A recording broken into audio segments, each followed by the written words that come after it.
Hello Year 3, it is Tuesday the 23rd of February and this is your English lesson for today. So to start off we're going to do a GPA starter, 3 and 3. So you need to time yourselves 3 minutes and see if you can answer the 3 questions in the 3 minutes. So I'll read them to you first and then you can pause the video and set yourself a timer. Number 1, which sentence uses capital letters correctly? Is it sentence 1, sentence 2, sentence 3 or sentence 4? So write down which number sentence uses capital letters correctly. It's only one of them. Number 2, draw lines to match the groups of words that have the same meaning. So you've got number 1, I am, number 2, must not, number 3, you will, and then you've got A, you'll, B, I'm, and C, mustn't. Question 3, circle the 2 conjunctions in the sentence below. So 2 conjunctions. So just write down the 2 conjunctions that you see in the sentence. You can play at Joe's or go swimming, but you can't do both. So just write down the 2 conjunctions. Okay, set yourself 3 minutes and see if you can work out the answers. Good luck. Okay, hopefully your 3 minutes is now up. Here are the answers. So it's actually sentence 4, which uses capital letters correctly. You need a capital letter for the 2 names Imran and Basia, and you need a capital letter for Manchester because it is the name of a place. Number 2, 1, I am matches with B, I'm. 2, must not matches with C, mustn't. And 3, you will matches to A, you'll. And number 3, circle the 2 conjunctions. The 2 conjunctions are or and but. Now onto our main lesson. We are learning today to be able to identify the features of myths and legends. So to be successful, we are going to know the features of a myth, we are going to know the features of a legend, and we're going to be able to identify stories which are myths and stories which are legends. But first of all, I'd like you to pause the video and have a think. What are myths and legends? And can you think of any differences between the 2? Pause the video now and have a think.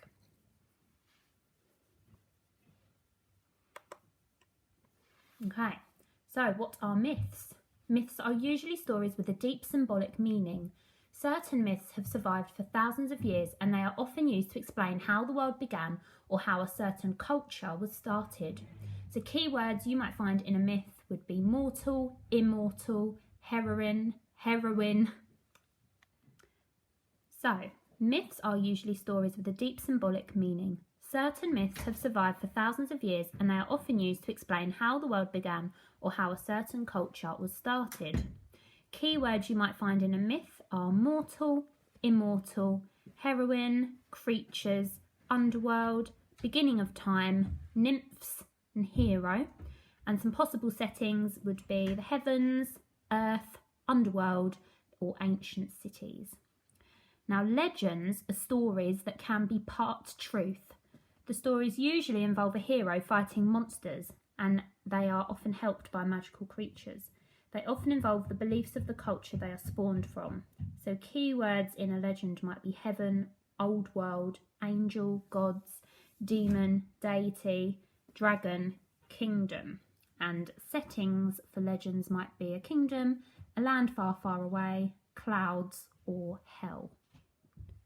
So here are some features of myths and legends. And if you need to later in the lesson, you can come back to this slide to remind yourself.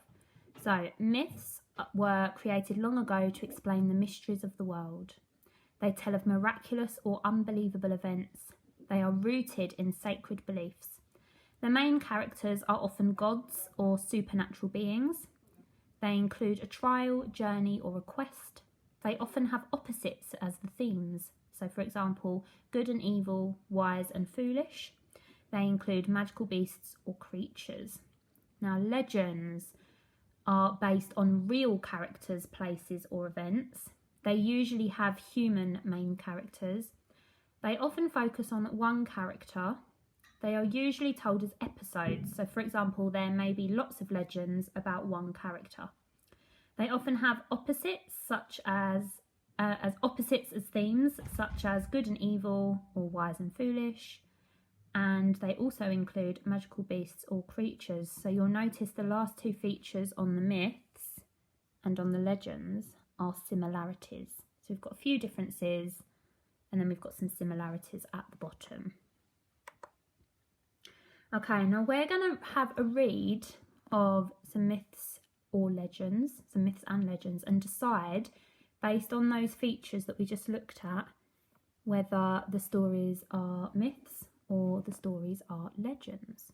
So let's read this one. Beowulf, an epic poem. The introduction. The story of the hero Beowulf is the only surviving complete poem from Anglo-Saxon times. It is over 3,000 lines long and was written by an Anglo-Saxon poet, minstrel, in the language of Old English. The tale tells of the life and adventures of the Swedish hero Beowulf, who spends his time fighting monsters, Grendel and his mother in particular, across Denmark, Norway and Sweden, Scandinavia. So this part here is about the poem. The poem is set in 3 parts and opens with Grendel terrorising the people of Denmark. In the nearby country of Sweden, the Prince of Gates, in southern Sweden, Beowulf hears of the monster and takes his soldiers with him, setting sail to help the king Hrothgar and his people. Unarmed, Beowulf fights the monster, and after a long battle he eventually wins by ripping off its arm.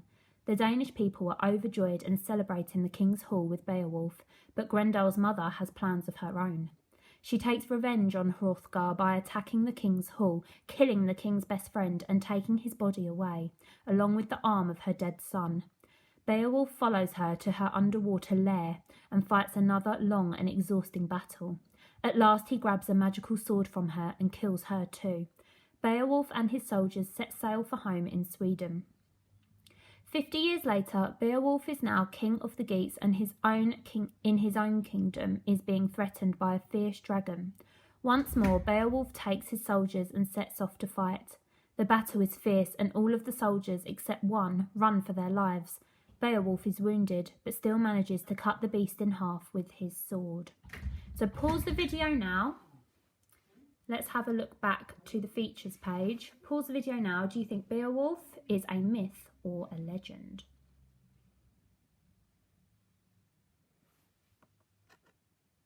Okay, Beowulf is a legend. Hopefully you got that. So it is a legend because it's based on a real character, place or event. So it's based on a character from Sweden. It's a real person, is a human main character, not a god. And most of the story focuses on that one character.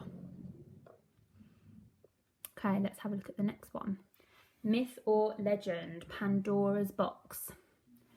A long time ago in ancient Greece, there lived 2 brothers named Epimetheus and Prometheus. They were good gods with very kind hearts. Zeus, the most powerful of all gods, had hidden fire from mankind, never allowing them to make tools or cook their food. Prometheus, with his kind heart, thought this was unfair. Prometheus was clever and knew that on the Isle of Lemnos lived Hephaestus, who was a blacksmith.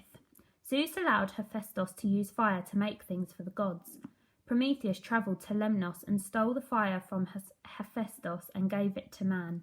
He also taught humans civilizing arts such as writing, medicine, mathematics, and science. Zeus was furious at Prometheus and, as punishment, chained him to the side of a cliff for many years. Zeus decided that the humans also needed to be punished for their lack of respect. Zeus was creative when it came to revenge, and therefore came up with a very cunning plan. With the help of Hephaestus, he sculpted a woman out of clay. The goddess Athena breathed life into the clay, and the woman came to life. Aphrodite made her beautiful, and Hermes taught her how to be both charming and deceitful. Zeus called her Pandora and sent her to Epimetheus, as he knew that he was lonely. Epimetheus went to visit his brother, and Prometheus warned him not to accept any gifts from the gods. However, Epimetheus was so charmed by Pandora that he thought she could never cause any harm. Zeus was pleased that his plan was working, and as a wedding gift gave Pandora a small box. When Pandora was given the box, she instantly became curious. The box was locked, but had a small key and a note attached to it that said, "Do not open." Pandora had promised that she would not open the box, but all she could think about was its contents. Why would someone send her a box and not allow her to open it? Pandora could no longer stand the torture of not knowing what was inside the beautiful box. When she knew that Epimetheus was out of sight, Pandora placed the box on the floor and took the small gold key. She closed her eyes and took a deep breath as she unlocked the box. She opened her eyes and pulled the box open, expecting to see fine silk dresses and jewellery, but there was not one gold bracelet or fine silk dress in sight. Instead, Zeus had packed terrible evils into the box and outpoured sickness, death, poverty and sadness in the form of a horrible black mass. Pandora slammed the lid shut, but it was too late. The evils had already escaped into the world. Epimetheus heard her weeping and ran into the room to console her. Pandora could still hear a tiny voice inside the box pleading to be released. Epimetheus and Pandora thought that nothing could be worse than the horrors that had already been released, so together they opened the box. Out fluttered Hope in the form of a beautiful gold dragonfly, healing some of the sickness and sorrow. Even though Pandora had released suffering and sadness upon the world, she had also released hope, and this made all the difference in the world. So let's go back to our features page. Do you think Pandora's box is a myth or a legend? Pause the video now.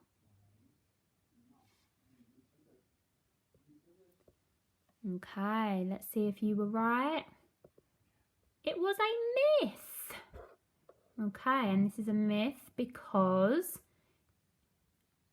it tells of miraculous or unbelievable events. So lots of sickness and death being released into the world, poverty. It also explains the mysteries of the world, so it explains why there might be sickness or why there might be death. So all those years ago, they wouldn't have known necessarily about all the science and reasons for why these terrible things happen. So they had to create stories to be able to explain them. The main characters were often gods or supernatural beings. So yes, that one was a myth. Now, your task today is to copy the table below. We're going to read the myths and legends which have been emailed to your school email addresses. You can do that independently or with a grown-up, or alternatively, you could carry on watching the video to hear them read aloud. You then need to decide which column you should sort the myths and the stories into. So you need to work out which of the stories are myths and add them to our myths column, and which of the stories are legends and add them to your legends column. So we've already got Pandora's box in the myth and Beowulf in the legends. So you have got 6 more stories to decide between, and you need to sort them correctly into the columns. So if you'd like to hear them read aloud, then please continue to watch this video. If you'd rather read them independently or with a grown-up at home, then you can do that and then see the answers at the end of this video. Okay, so your first story is Robin Hood. In all the land, no one was better with a bow and arrow than Robin Hood. He lived with his band of merry men in Sherwood Forest. That was the woods where the king kept his royal deer. A few years before, King Richard had ruled the land. King Richard let people who were poor come into Sherwood Forest. They could hunt the deer to get food for their families. But the time had come for King Richard and his army to leave England. As soon as he was gone, his younger brother John took over the throne. Bad King John did not want anyone to come into Sherwood Forest to hunt the royal deer. From then on, anyone who was seen hunting the king's deer in Sherwood Forest would be put in prison. Robin Hood did not like that one bit. He moved into Sherwood Forest. Dressed in green from his cap to his boots, the trees of Sherwood Forest could hide him as he hunted the king's deer. Sometimes other brave men came into Sherwood Forest. One by one they joined Robin Hood and became his merry men. Robin Hood and his merry men would hide when rich nobles and dukes passed through the woods. Then all at once they would jump out and rob those rich men. He would then give the money to the poor. The rich men who were robbed were not happy about it. They told bad King John what was going on in Sherwood Forest. "Something must be done about this," they said. The king put the Sheriff of Nottingham in charge of Sherwood Forest. It would be his job to catch Robin Hood once and for all. But the man in green was too quick. His merry men would warn him each time they saw the Sheriff of Nottingham or one of his guards in the woods. So the sheriff came up with a new plan. "I will call for a great contest," he said, "to find out who is the best in the land with a bow and arrow. The winner will go home with a golden arrow." The sheriff said in a low voice, "If I know Robin Hood, he will not be able to stay away from such a contest, and when he comes, we will catch him." "Robin Hood, don't go to the contest," said Little John. Of all the merry men, Robin Hood trusted Little John the most. "It's a trap," he said. "When they see you, they will get you." Robin Hood said nothing. He wanted to go. On the day of the contest, 10 fine bowmen lined up. The round target was so far away it was hard to see its black and red circles. One by one, each young man shot his best arrow. Some of the arrows landed on the target. None came close to the centre. The sheriff turned to one of his guards. "Do you see him? Is he here?" "No, sire. Robin Hood has red hair. None of the ones who are shooting has red hair." "That wimp," said the sheriff. "He fears me. That is why he stayed away." 2 bowmen were left. The first was William, the sheriff's man. With care, William took aim. His arrow landed at the very centre of the target. A bullseye! The crowd cheered for William. It was time for the last bowman. His arrow sailed through the air too. It landed right through William's bullseye arrow, cutting it in half. In a flash, the bowman let go of 2 more arrows. Each one flew to where the sheriff sat, pinning him to his seat, 1 arrow on each side. The sheriff didn't know what was going on. Then the man in green pulled off his disguise and threw it on the ground. "Get him, you fools!" shouted the sheriff. "It's Robin Hood!" But our hero jumped over the wall to a horse waiting for him. He was gone. He had escaped. This tale is one of the many adventures of Robin Hood, the most loved hero in all of England and one of the most loved heroes in the world. Okay, so that was your first story. You now need to add it to your table. Do you think it was a myth or a legend? You can rewind back to the features page if you need a bit of help.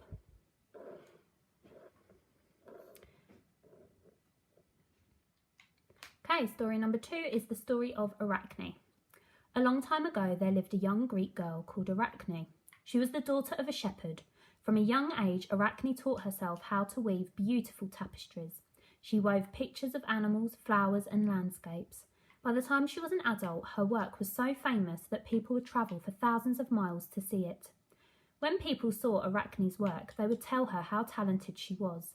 They were so impressed that they started to say that Arachne was like a god. Every day, people would tell Arachne over and over again how brilliant she was. The more praise she was given, the more Arachne believed that she was the best. Meanwhile, at the home of the gods, the goddess Athena had heard about Arachne.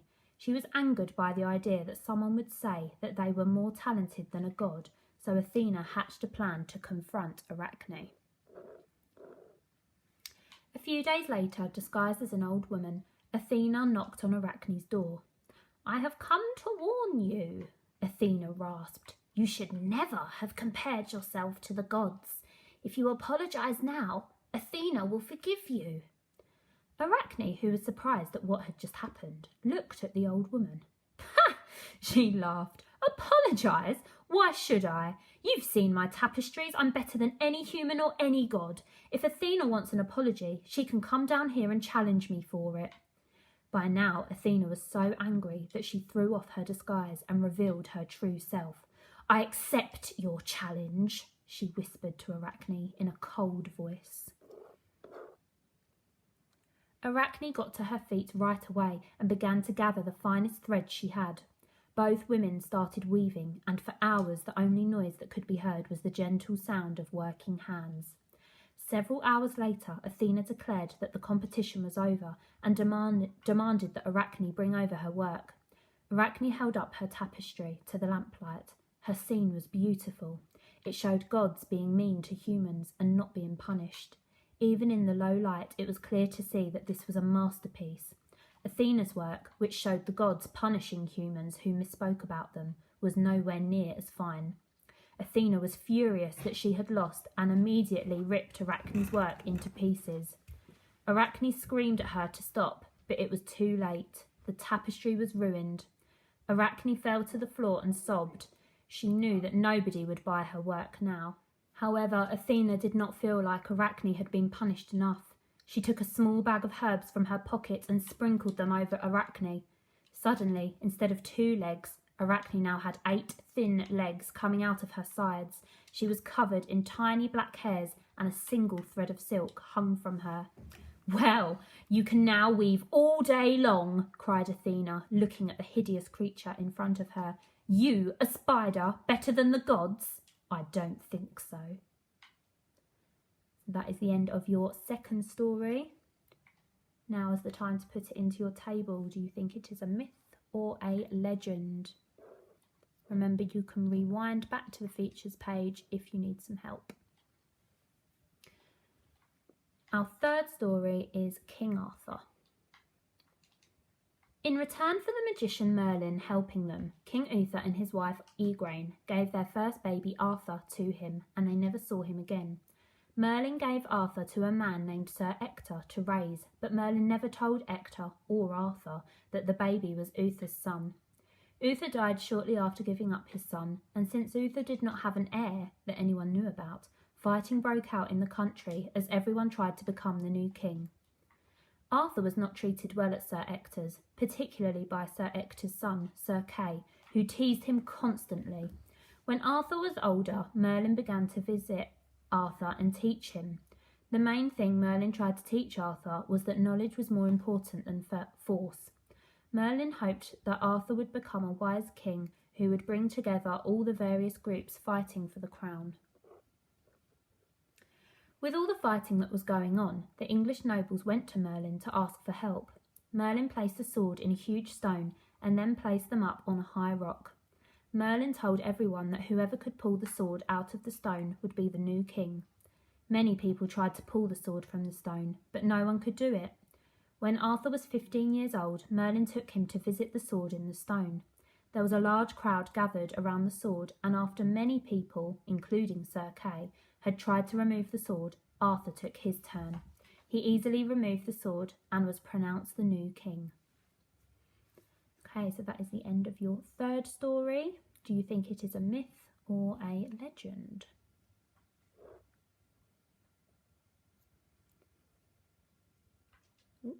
Story number 4, Romulus and Remus.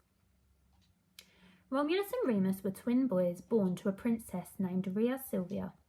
Their father was the fierce Roman god of war, Mars. The king, where the boys lived, was scared that someday Romulus and Remus would overthrow him and take his throne, so he had the boys left in a basket on the Tiber River. He figured they would soon die. The boys were found by a she-wolf. The wolf cared for them and protected them from other wild animals. A friendly woodpecker helped to find them food. Eventually, some shepherds happened across the twins. One shepherd took the boys home and raised them as his own children. As the boys grew older, they became natural leaders. One day, Remus was captured and taken to the king. He discovered his true identity. Romulus gathered some shepherds to rescue his brother. They ended up killing the king. When the city learned who the boys were, they offered to crown them as joint kings. They could be rulers of their homeland. However, they turned down the crowns because they wanted to found their own city. The twins left and set out to find the perfect spot for their city. The twins eventually came to a place where Rome is located today. They both liked the general area, but each wanted to place the city on a different hill. Romulus wanted the city to be on top of Palatine Hill, while Remus preferred Aventine Hill. They agreed to wait for a sign from the gods, called an augury, to determine which hill to use. Remus saw the sign of 6 vultures first, but Romulus saw 12. Each claimed to have won. Romulus went ahead and started building a wall around Palatine Hill. However, Remus was jealous and began to make fun of Romulus's wall. At one point, Remus jumped over the wall to show how easy it was to cross. Romulus became angry and killed Remus. With Remus dead, Romulus continued to work on his city. He officially founded the city on April the 21st, 753 BC, making himself king and naming it Rome after himself. From there, he began to organise the city. He divided his army into legions of 3,300 men. He called his 100 most noble men the patricians and the elders of Rome, the Senate. The city grew and prospered. For over 1,000 years, Rome would be one of the most powerful cities in the world. Okay, so that is the end of that story. So can you please add it to your table? Do you think that one is a myth or a legend? The next story is the ancient Egyptian creation story. Nu was the name of the dark, swirling chaos before the beginning of time. Out of these swirling waters rode Atum. He created himself using his thoughts and the sheer force of his will. He created a hill, for there was nowhere he could stand. Atum was alone in the world. He was neither male nor female, and he had one all-seeing eye that could roam the universe. He joined with his shadow to produce a son and a daughter. Atum gave birth to his son by spitting him out. He named him Shu and made him god of the air. Atum then vomited up his daughter. He named her Tefnut and made her the goddess of mist and moisture. Shu and Tefnut were given the task of separating the chaos into principles of law, order and stability. The chaos was divided into light and dark and set into place. The order was called Mart, which formed the principles of life for all time. Mart was a feather. It was light and pure. Shu and Tefnut produced Geb, the earth, and Nut, the sky. At first, these two were tangled together as one. Shu, god of the air, pushed Nut up into the heavens. There she would remain, arched out over Geb, her mate. They longed to be together, but in the name of Mart, they had to be apart to fulfill their functions. Nut produced rain for Geb, and the rain fell onto the earth. Everything on earth began to grow. As the sky, Nut gave birth to the sun every night before dawn, and by day it would follow its course over the earth and then die at sunset. Shu and Tefnut created the other gods: Isis, the queen of the gods; Hathor, the goddess of love and beauty; Osiris, the god of wisdom and justice; Seth, the god of evil; Thoth, the god of wisdom; and Nephthys, the protectress of the dead. But the chaos was still vast and not yet fully separated into the order of Mart. Shu and Tefnut once got lost in the dark, swirling waters of Nu. Atum was desperate to find his children. He sent his all-seeing eye throughout the heavens and the earth to search for them. In time, Shu and Tefnut returned with the eye. When Atum saw them again, he was so delighted that he began to weep tears of joy. As these tears hit the earth, they became the first men. As the men populated the earth, they had to uphold the truth and balance of Mart. They had the task of tending the earth and worshipping the gods. The gods in turn protected and loved their creations. Okay, so do you think this story is a myth or a legend? Please add it to the correct column. And our final story is Mighty Thor and his stolen hammer. Thor woke up and stretched. He reached for his precious hammer, which was magic. It could kill an army with one blow. He couldn't find it. "Where is my hammer, Loki?" he bellowed.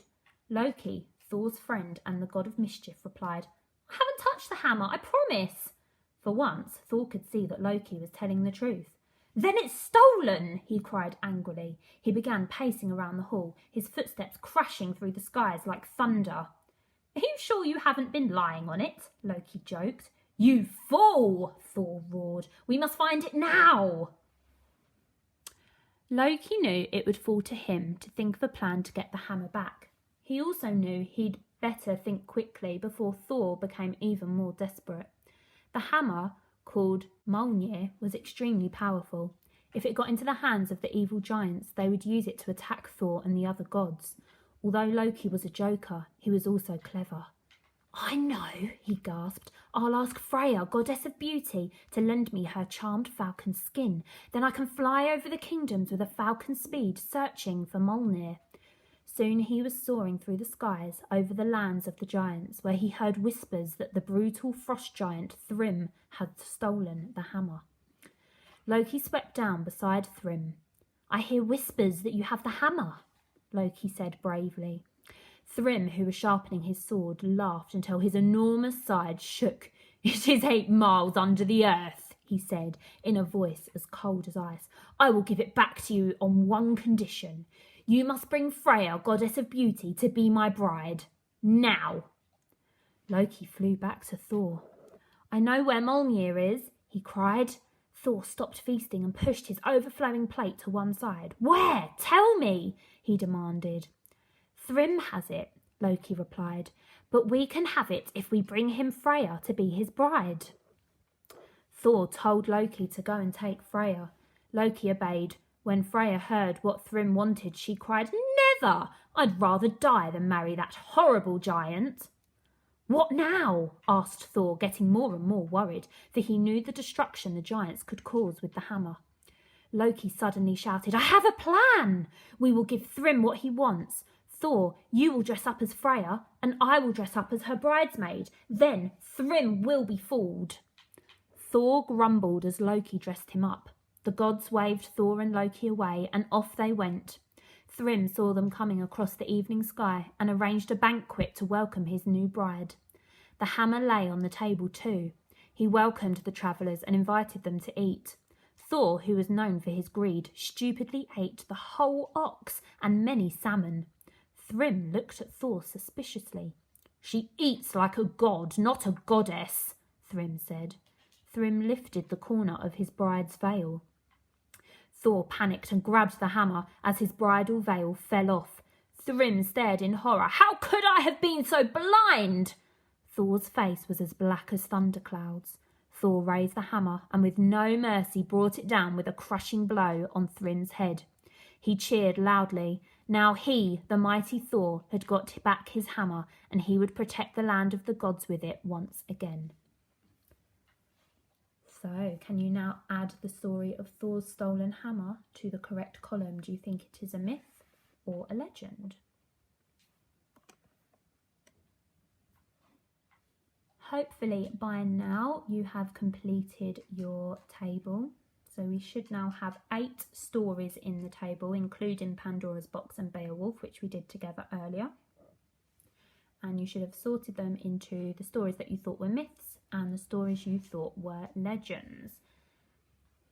I'm now going to show you the answers, and you can mark them to see which ones you got correct. So the myths is Pandora's Box, the story of Arachne, the ancient Egyptian creation story, and mighty Thor and his stolen hammer. And the legends were Beowulf, Robin Hood, King Arthur, and Romulus and Remus. Don't forget to take a photo of your table, please, and you can either pop it on Twitter and tag at Swingate Primary, or you can email it to your teacher at the Year 3 Swingate email address. Thank you for working super hard, everybody, and I hope you managed to sort most of them, if not all of them, correctly. See you next time. Bye.